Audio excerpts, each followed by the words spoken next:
सोचिए, एक ऐसी कंपनी जो सुबह उठने से लेकर रात को सोने तक हमारे साथ हो। सुबह की चाय से शुरू, रात के बर्तन धोने तक। शायद ही कोई घर होगा जहां इसका सामान ना मिले। जी हां, हम बात कर रहे हैं उसी विशाल साम्राज्य की जो हमारे घरों में चुपचाप बसा हुआ है, हिंदुस्तान यूनिलीवर। जरा इस नंबर पर गौर कीजिए, 3.5 अरब 3.5 बिलियन। दुनिया भर में इतने लोग रोज हर रोज यूनिलीवर का कोई ना कोई प्रोडक्ट इस्तेमाल करते हैं। और ये फैलाव देखिए, 190 से ज्यादा देशों में। मतलब सच में दुनिया के कोने कोने तक इनकी पहुंच है। और ब्रांड नेम्स तो देखिए, लाइफ बॉय, लक्स, सर्फ, रिन, पॉन्ड्स। इन नामों को किसी इंट्रोडक्शन की जरूरत है क्या? ये तो हमारी जिंदगी का ऐसा हिस्सा बन गए हैं कि हम सोचते तक नहीं। और पता है, ये सारे ब्रांड्स एक ही छतरी के नीचे आते हैं, HUL। तो सवाल ये उठता है, आखिर एक साबुन बेचने वाली कंपनी इतना बड़ा ग्लोबल एम्पायर बन कैसे गई? और एक और बड़ा सवाल, क्या हिंदुस्तान नाम जुड़ने से ये कंपनी सच में इंडियन हो जाती है? और हाँ, इस सफर में इसे किन किन मुश्किलों से, किन तूफानों से गुजरना पड़ा? चलिए आज इन्हीं सवालों के जवाब ढूंढते हैं। तो इस कहानी की शुरुआत, इसकी जड़ें काफी गहरी हैं।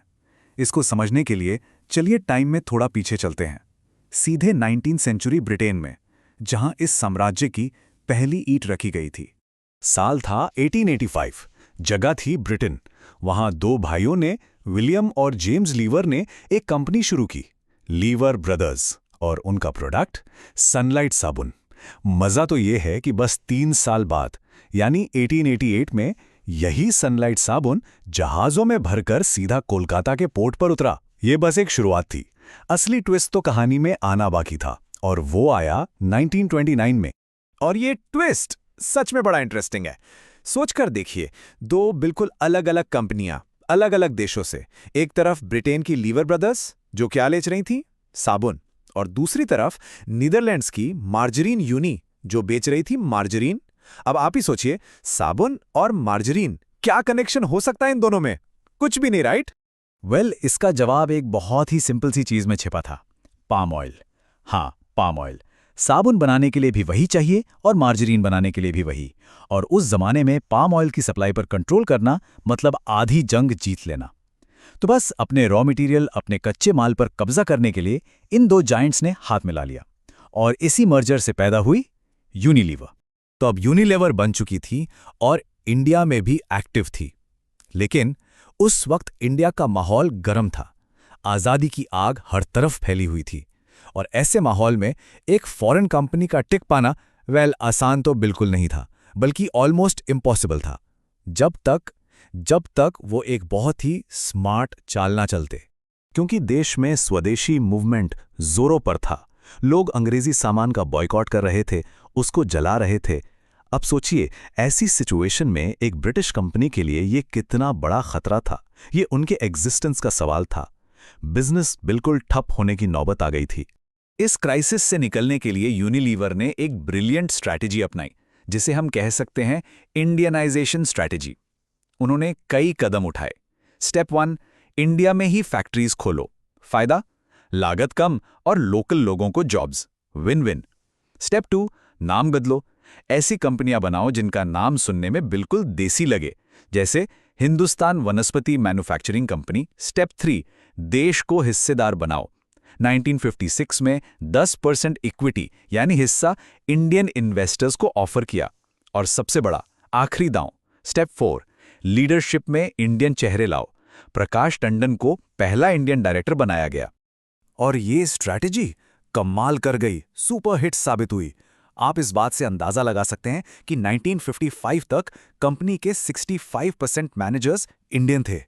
कितनी चतुराई से यूनिलीवर ने अपने ऊपर से वो विदेशी कंपनी का ठप्पा हटाया और एक ऐसी इंडियन आइडेंटिटी बना ली जो आज तक लोगों के दिमाग में बसी हुई है। आज़ादी मिल गई, कंपनी हिंदुस्तानी भी बन गई, पर कहानी अभी खत्म नहीं हुई थी। असली चैलेंजेस तो अब आने वाले थे। 70s और 80s का जो दौर था, उसमें HUL को ऐसी मुश्किलों का सामना करना पड़ा कि एक वक्त तो लगा कि अब कंपनी को इंडिया से अपना बोरिया बिस्तर समेटना ही पड़ेगा। संकट एक नहीं बल्कि दो थे।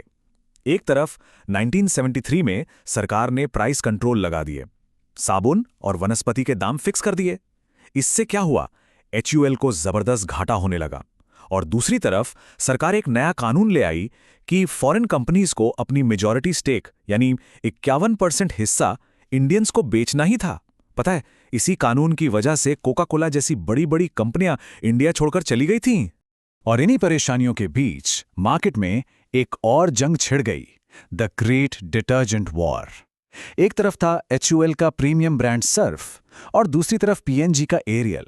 दोनों में तगड़ी टक्कर थी, लेकिन ये दोनों बड़े खिलाड़ी आपस में लड़ने में इतने बिजी थे कि इन्हें पता ही नहीं चला कि पर्दे के पीछे से एक छोटा सस्ता लोकल ब्रांड निरमा पूरे मार्केट पर चुपचाप कब्जा करता जा रहा था।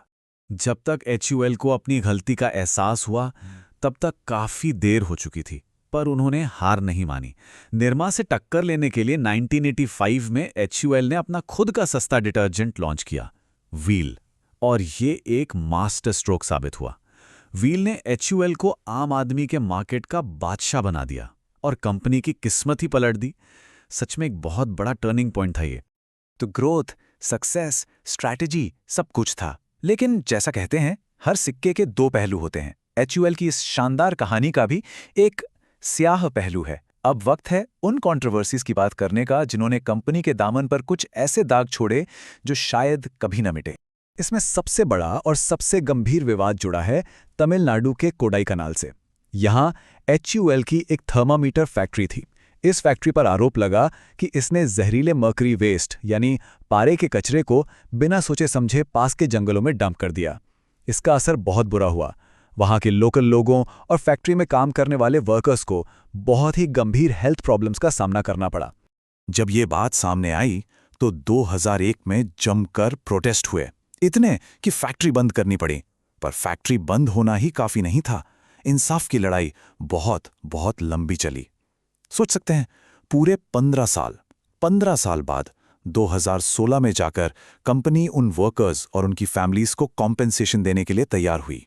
एक और बड़ी कंट्रोवर्सी HUL के शायद सबसे सक्सेसफुल प्रोडक्ट्स में से एक से जुड़ी है, फेयर एंड लवली।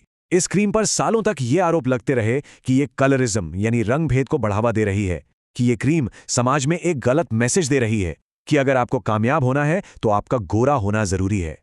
और फिर जब पूरी दुनिया में ब्लैक लाइव्स मैटर जैसे आंदोलन हुए और सोशल प्रेशर बढ़ा तो आखिरकार 2020 में कंपनी ने इसका नाम बदलकर ग्लो एंड लवली कर दिया।